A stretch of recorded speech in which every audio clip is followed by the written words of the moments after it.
All right. Thank you everyone for joining us for our July Women's Club get together, which is held virtually this month.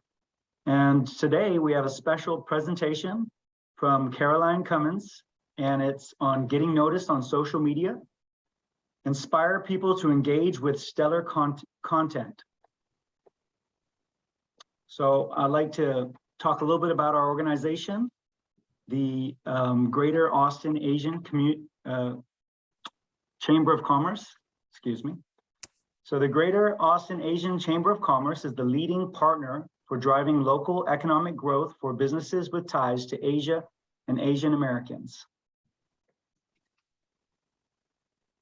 And our mission is to promote the Asian Pacific American community as a catalyst for local and global economic growth through advocacy, connections, and education. We have a number of yearly and monthly programs. One of them is the Business Essentials Workshop. And we have different professionals and experts that present and their expertise and help startups and businesses, small businesses, entrepreneurs to be more successful. And we also work with the City of Austin. In fact, our July Business Essential Workshop was presented from the Small and Minority Business Resource Department, all about certification, whether it's a minority-owned certification or women-owned certification, or disadvantaged businesses here in the Austin area and how they can do business with the city. We also have our Women's Club, which we're experiencing today, and thanks to Stephanie for championing this monthly program. It happens every single month. And in fact, every other month we meet at a restaurant, a member restaurant, and that's also really fun. And then we have our member mixers. And this is a fun opportunity for our members to get together, meet one another, learn about a subject or a topic, and share their business cards and build their network. This month, our member mixer is a special Singapore market briefing. So check that out on our website. And all of our programs are made possible because of our corporate partners. So thank you very much.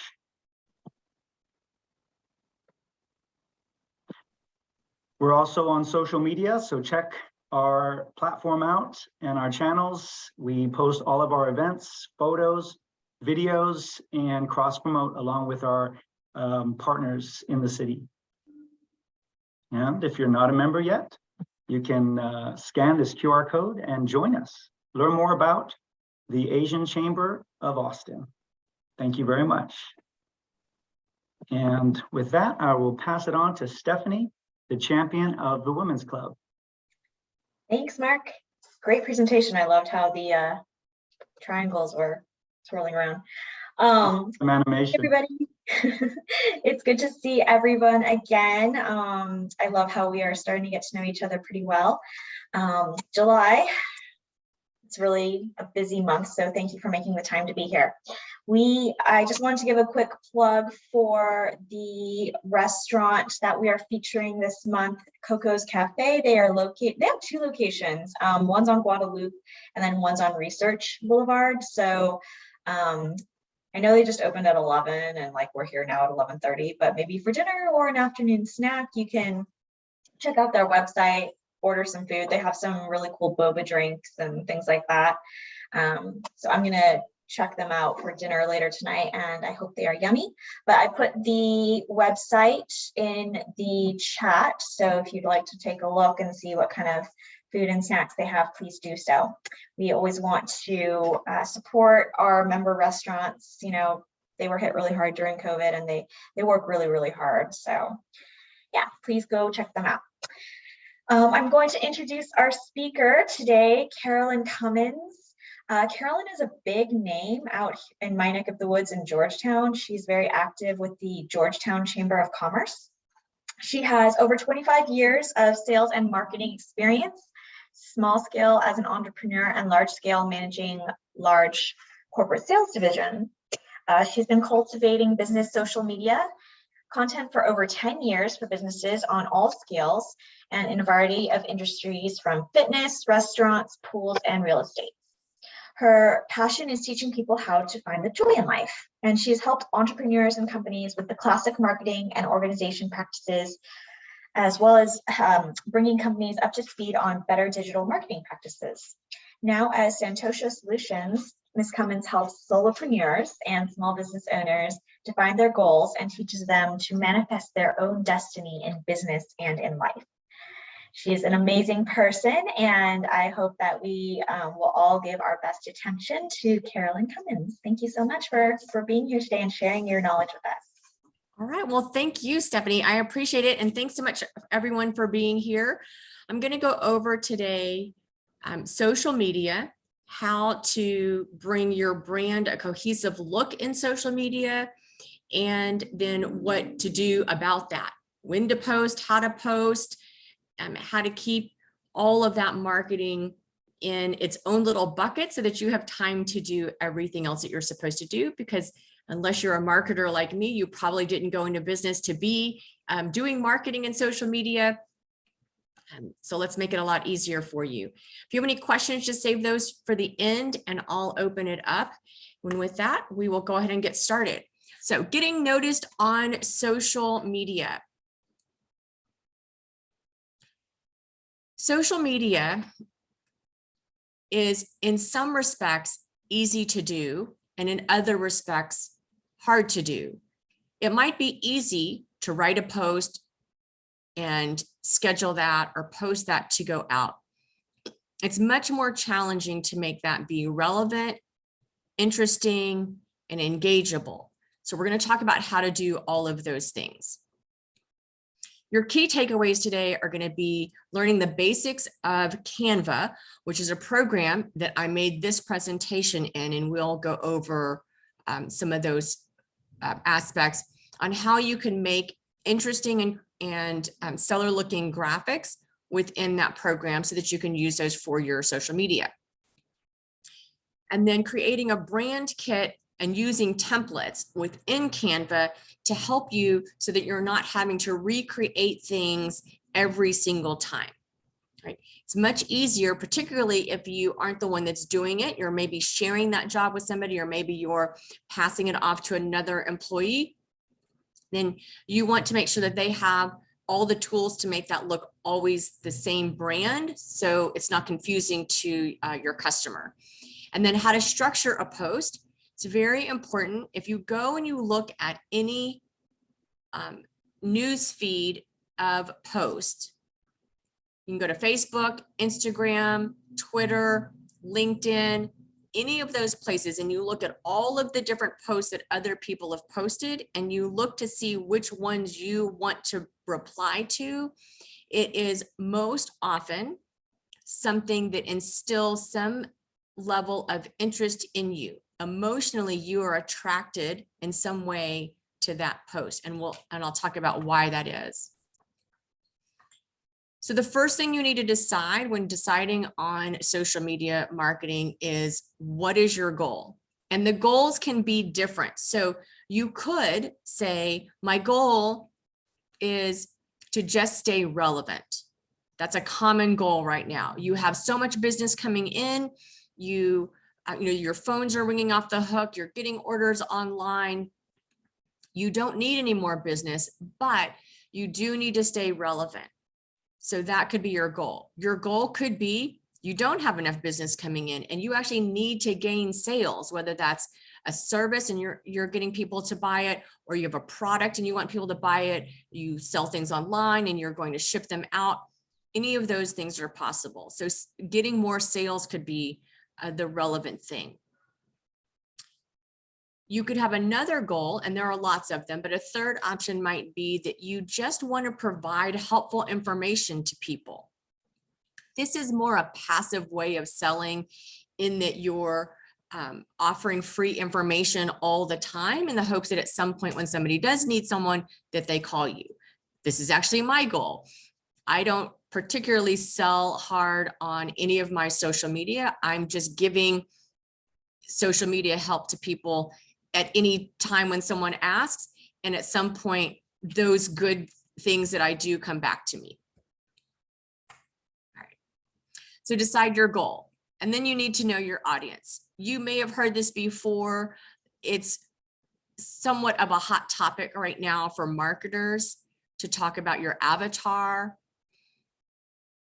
If you go into any kind of a coaching program, this is typically the first thing that they tell you to do. Knowing who your ideal customer is absolutely the first thing you need to do to understand how you need to market. Most of the time, people will say when you say, who is your target market? Oh, everybody. Everybody's my target market, which is not actually true. You can't market to everybody, and you certainly can't do that well. So you need to narrow it down.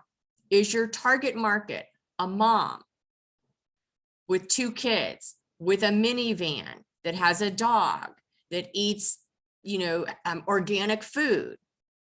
That's one type of demographic. Or is your demographic a single guy that eats protein shakes and goes to the gym 5 times a week and drives a sports car, right? You would definitely market to those people differently. You can have multiple avatars, which means that you would have different posts for different groups. If you look at Nike as an example, Nike does not market tennis, basketball, baseball, football, all in the same ad. They're very targeted.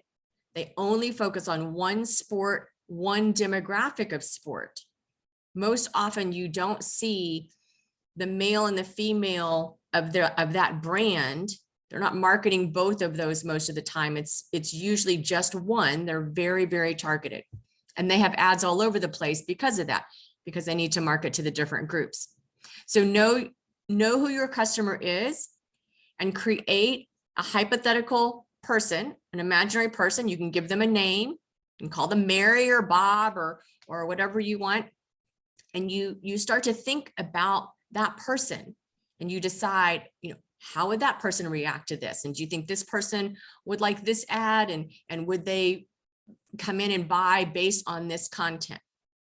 Okay. So that is really knowing your audience, and it's super important to get the best results for your social media or any marketing for that matter. All right.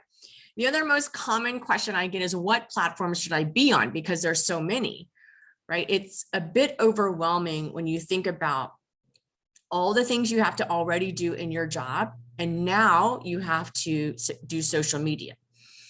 So decide which ones you can do well. Don't try and do them all.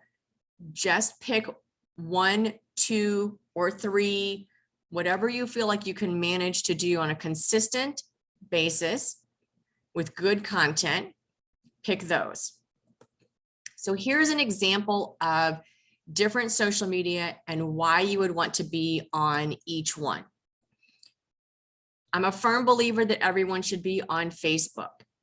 I do know that the younger generations find Facebook to be for, quote, old people, which I believe they just define as anybody older than them.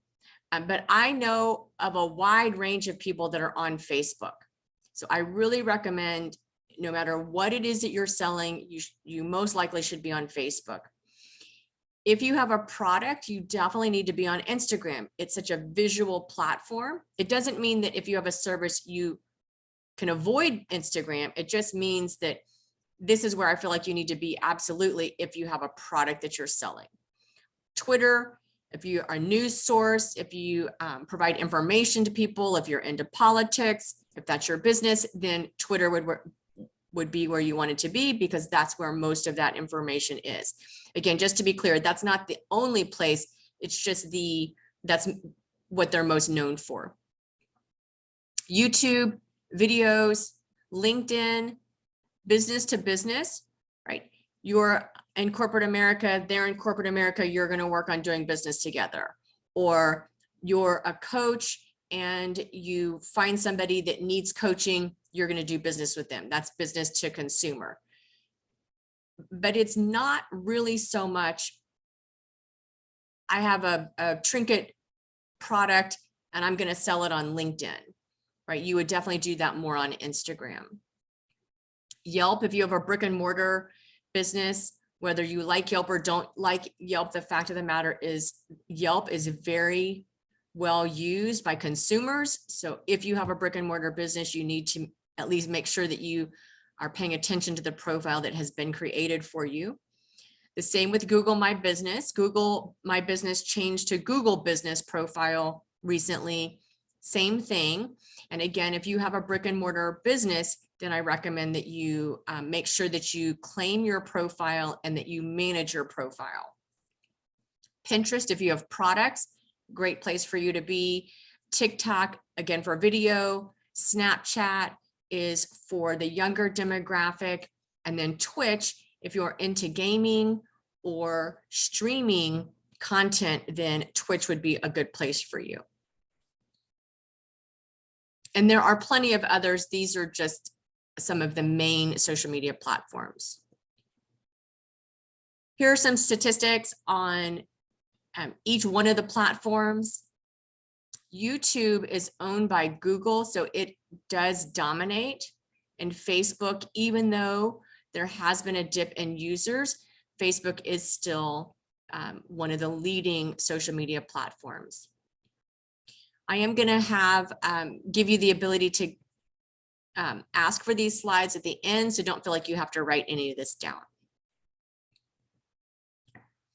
Okay, so Canva, again, is an application. You can put it on your phone or you can use it on the computer. And it's an opportunity to make professional looking graphics relatively easily. It has thousands of stock images that you can use. You can also add your own images to it. You can schedule posts to different platforms. It has templates, so you can use those templates to then create your own graphics. And then you can use effects. So you can have your content, fly in, or you can move up and down. You can change your fonts so that they maybe have a block behind them, or they're in a circle or a half circle shape, or again, that can fly in or do different things. And this just makes your content more interesting. When you're doing moving effects, you can make your content a GIF, which is that .gif, or you can make it a short video. And in the world of social media, video is better than an image. Image is better than just text. Okay. All right. So I'm going to go into Canva and show you. Let's talk about the brand kit first. Sorry. So a brand kit is a function within Canva, and it comes with a premium version. There is a free version. You don't have to use the brand kit, but if you have someone else doing this work for you and you're going to share the ability to do these things, then I do recommend paying and using the brand kit. It just simplifies so people don't have to remember what your brand is. So this is an example here. This has the Santosha logo. My logo really is only one color. So when it goes to pull the color from the logo, it comes up with one. You can add other colors into the palette so that people know what colors are specific to your brand. You can also add specific fonts, whether you want your headings to always be one font, your subheadings to be a different font, and then your actual body text to be a completely different font. Those are all options. And if the font is not in Canva already, you can upload the font so that it's specific to your brand. And that happens in Canva. On the left-hand side, there is the brand option. And you would not have all of these. It would actually be blank. You're going to go to add new, and you would add a new brand kit. And then you can add a logo to your brand kit. And I'm going to add a logo that has a little bit more color so you can see. It's pulling out all the colors from the logo.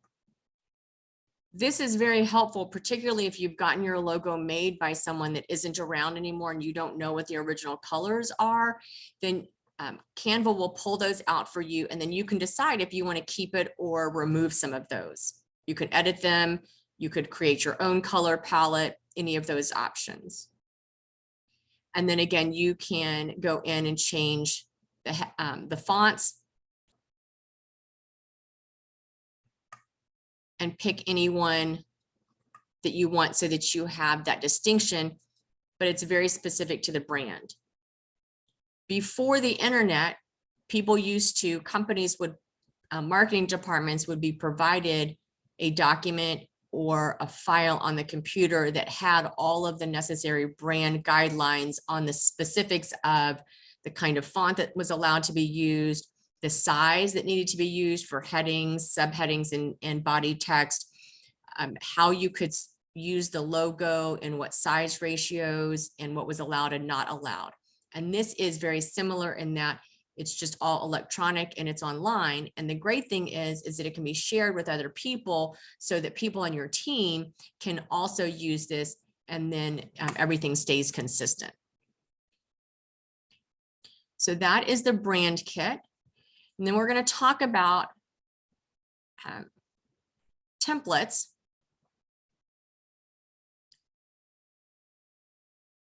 This presentation was created by using a template. The template is on the left here.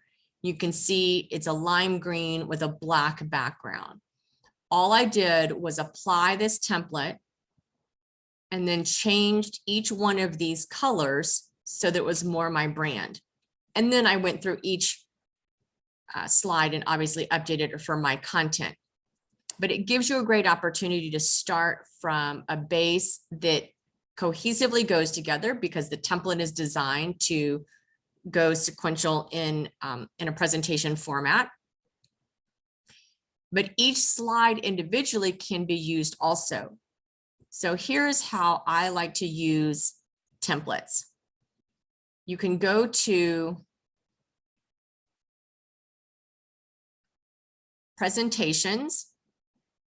And I go to presentations. You can also go to newsletters, but going to anything that has multiple multiple slides, multiple pages, so that you get a full sense of different things that you can do with it.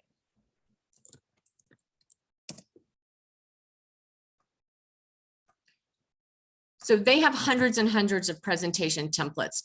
You will want to go through these and look for one that in general looks like the style that you want, but maybe isn't the exact color that you want. So we'll pick one that's clearly not my colors. You would click customize this template.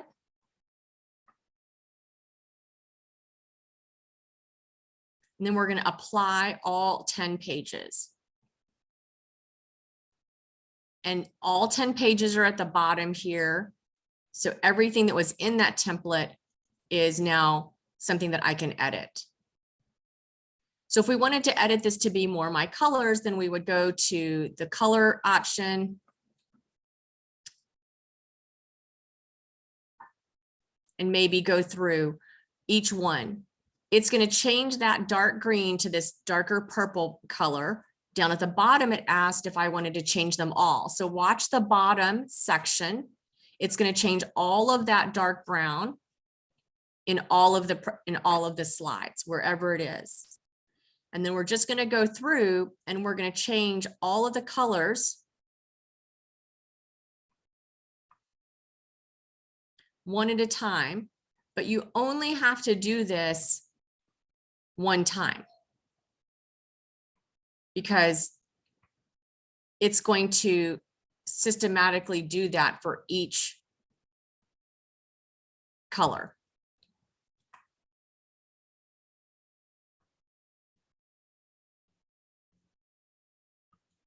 Oh, I missed one. I didn't do the all.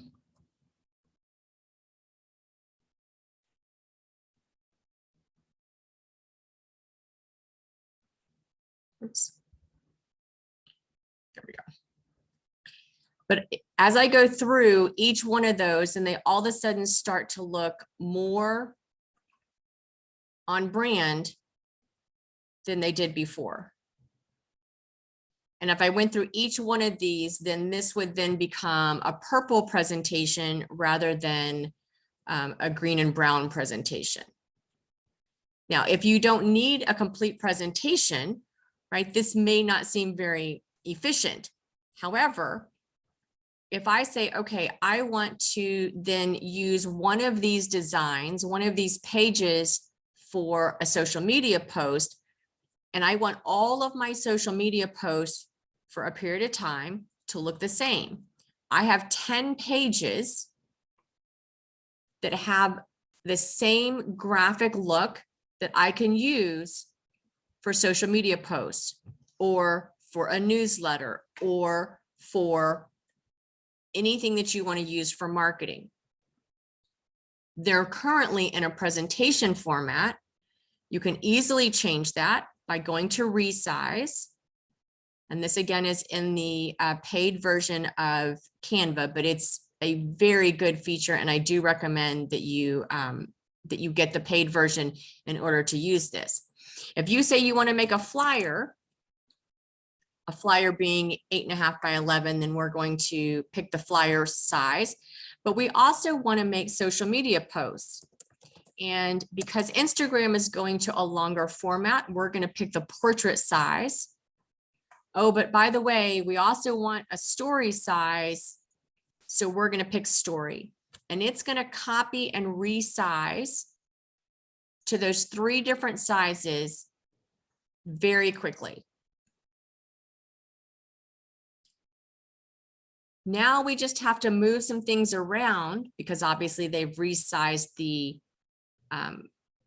page. So we're going to have to resize some of these graphics, but it's far easier to do that than to start from scratch every time. So even though you might start with a presentation and rework it, you don't need to always have it be a presentation. You can resize it for the different sizes of marketing that you need, and then you would use those. The key here is that they then look like they all go together, so you have a cohesive style for either long-term your brand or for a particular time frame of specific marketing that you're doing. Okay.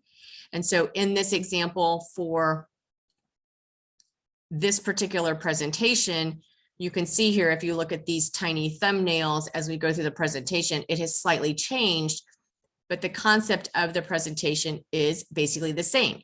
The main page is nearly the same as the original template. I simply changed the colors, but there was a picture on the bottom. There's a picture on the bottom. There was a color block on the top. There's a color block on the top. There was a color block in the center with a title. I used the same thing. And if you didn't know that that was a template, you might have thought that that I had designed that well. And it did take time to do all the other edits, but it was far less challenging than starting from scratch. The other benefit you have of using a template is it uses fonts that go together. So when you use a template, you can use that base color and then create your design and then extract specific pages from that for whatever you need. Font pairings are really important. Again, if you look at any social media that you look at or any print ad, the reason why certain things catch your eye are a variety of reasons, one of them being the font. And if you look at these, each one of these sections of font have different fonts within them. They're either the same font and one is bold and one is skinny, or one is big, one is small, or they're different fonts. Some have serifs, which are the little bits at the end of the letters. Some don't have serifs, some are outlined, some are colorized, some are in a cursive or a script font, some are more upright. But that variation in font really matters to the eye. So the eye automatically finds things more appealing when it has something interesting to look at. Now, you don't want to go overboard and put a whole bunch of fonts. You don't want 5 fonts with serifs that are all at a slant. That would be too graphically confusing for the eye. So you want to vary it, maybe some with serifs, some without serifs, maybe one cursive or script font with a more modern, simple font that doesn't have any serifs, as this one at the bottom that says this certificate is awarded to. Those two go together because one is very modern and minimal, and one is very graphically interesting. The benefit of a template is the template is already set up with all of those font styles. So you don't have to think about it. You just have to edit the content that was there with your content, but you're starting with something that in theory already looks good. What happens most frequently I see is that someone will start with a simple template. And if I go to a social media post and I think that I want to do something that looks like this, and I think, oh, that looks really interesting, and I'm going to use this for social media. And then I go through and I pick everything to be the same look. That's actually bold, so I'll unbold it. And then all of a sudden it becomes really, really boring. The eye is not interested in that. So it's not going to sit on the post. You're not going to get the time and the interest in it. So you're not going to get the engagement. So better to use a template, whether you use a single template in Canva or you use a presentation and you pull out those different pages, use the templates that they already have here and realize that they have put these graphics together because they go together. They are cohesive and interesting. This one in particular, this special guest star, really good. It's got maybe a more scripty font. It has a bold font. It has smaller fonts. So as you go through, think about the ones that catch your own eye, and then know that the reason why that is, one of those reasons is because of the font. Okay. So font pairings, use the sample font pairings. You can also find sample fonts if you go over when you're inside of a design, go to, on the left-hand side, go to text. And here you're going to find some options. This is particularly useful if you're starting from scratch. Then if you keep scrolling down, you'll see a number of different options of pairing together. And once you get past all of the colorized ones, then they do start to get more into a corporate-y feel where they're just white font and they're just varying fonts. One font is bigger than the other. And you can just keep going down and then find the font that you like and then add it into the presentation. And then you would just edit that content. All right. When you're talking about engageability of a post, you want to try and capture as many people as possible. And again, that's really challenging. We talked about the avatar and how it's, you might have multiple avatars, but even within one avatar, everyone has a different learning style. So you want to build rapport with your words. The difference between seeing somebody face-to-face and social media is you have to capture somebody's interest with just what you write, and you have to hope that that hits the target. So we know already that people learn in different ways. They're either kinesthetic, auditory, or visual. Maybe they're a combination, but those are the three main buckets. So this is a list of words that would connect with someone that's kinesthetic, someone that learns more auditory, or someone more visual. And if you use these words in your text of the post, you have a better chance of connecting with all of the people possible within your demographic. And again, you can get this slide at the end of the presentation, so don't feel like you have to write that down right now. And this is not an exhaustive list. You certainly could come up with other words that would go along with these. The important thing is to try and use words from each one of the categories to maximize your opportunity. All right, this is the meat, the formula for creating a post. The reason why some posts are interesting to you and others are not is the structure of the post. The first two lines of a post should be the hook. That's the interesting thing. That's the thing that catches your eye and you say, oh, your mind says that was interesting and it wants to go further into it. Maybe it's funny, maybe it's a question, maybe it's completely sensationalized, maybe it's something controversial, maybe it's just something super important. Any of those things is possible, but it needs to be some hook that gets people to stick around. And then you want to space down, and then you want to talk about the good stuff. That's this actual meat of the content where you want to inspire, educate, and motivate and inform. You don't want to do that all at the same time. Those are your choices of things that you can do within a post. Then you want to line space down. You want your call to action, and then hashtags. And hashtags vary from platform to platform, but it is important to use them to the maximum for each platform. This is just an example of a post that someone did. I tried to look up what this company did, and based on this post, I couldn't tell. It says, do you know the importance of security patches? One, it's all in one section. It's basically one paragraph, so there's no see more. So I don't have any chance to click on it and stay longer on the post. I can see it all here and I can decide if I like it or don't like it. And I don't know what a security patch is.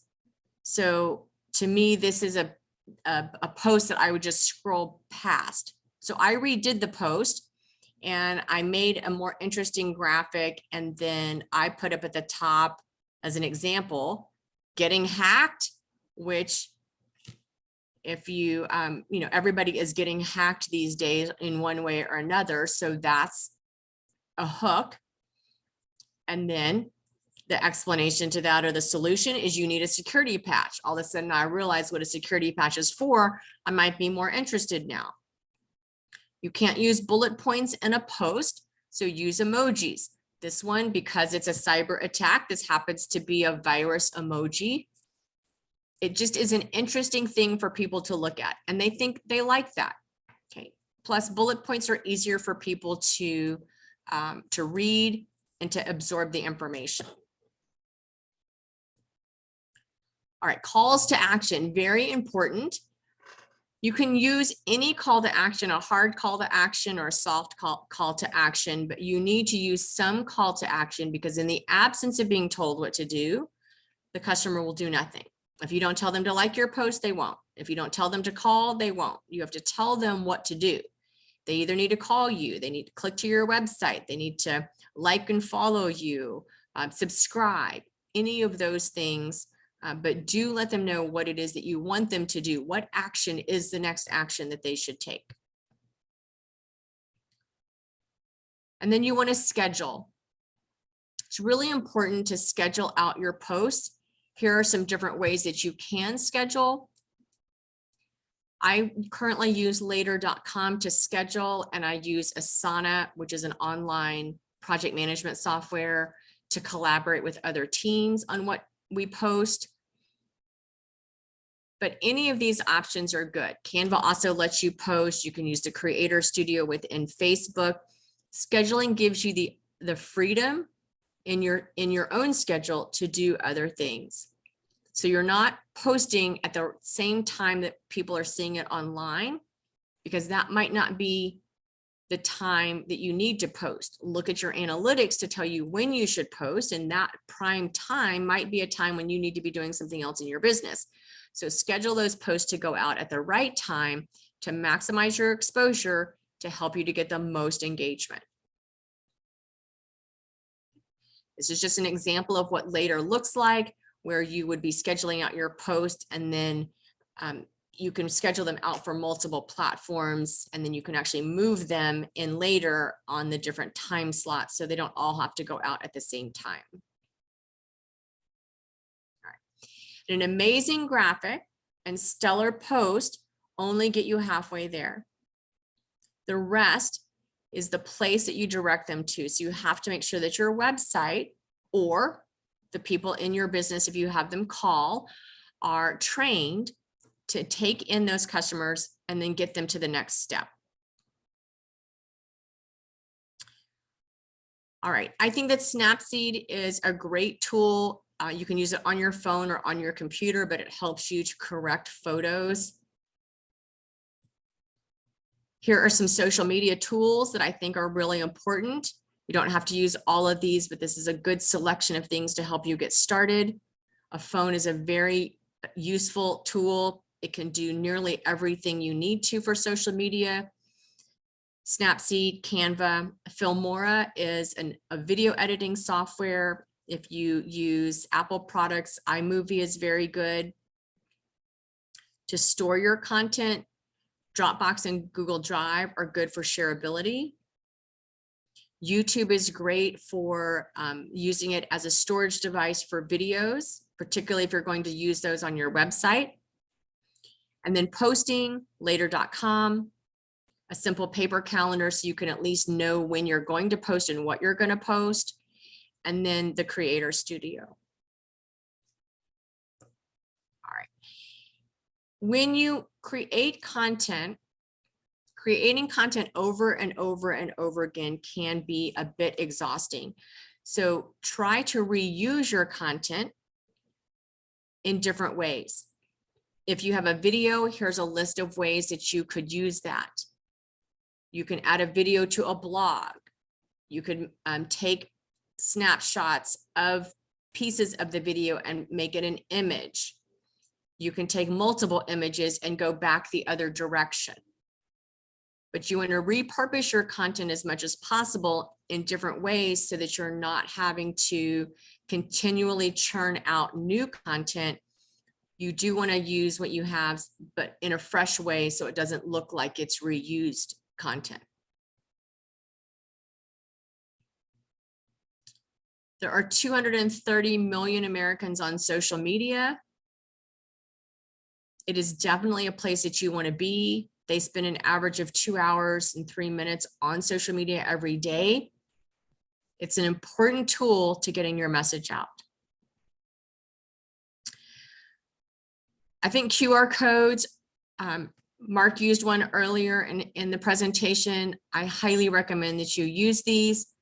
They're good for presentations, print material.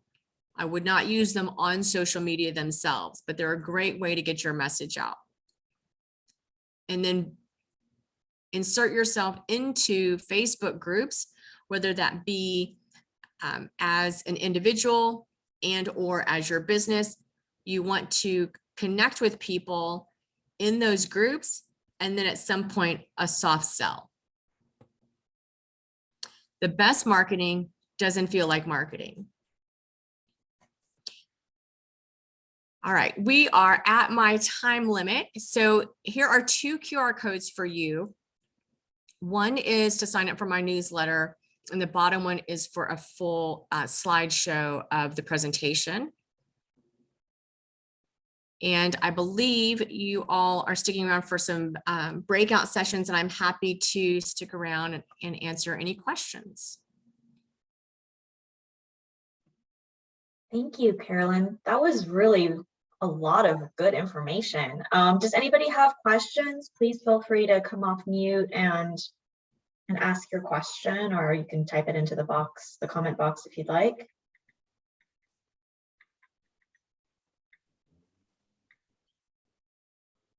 Not seeing anybody. Okay. All right. Whale, if we don't have any questions, or if you think of some later, I'm sure, you know, that Carolyn will be happy to get back to us at a later date if you have a question, you want to send something to her.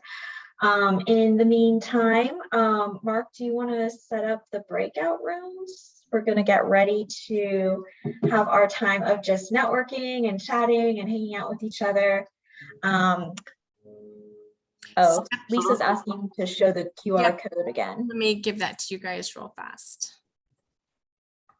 There you go. And if there's no questions, I will end the recording before we go into the breakout rooms. I'm not sure why that's cutting off at the bottom.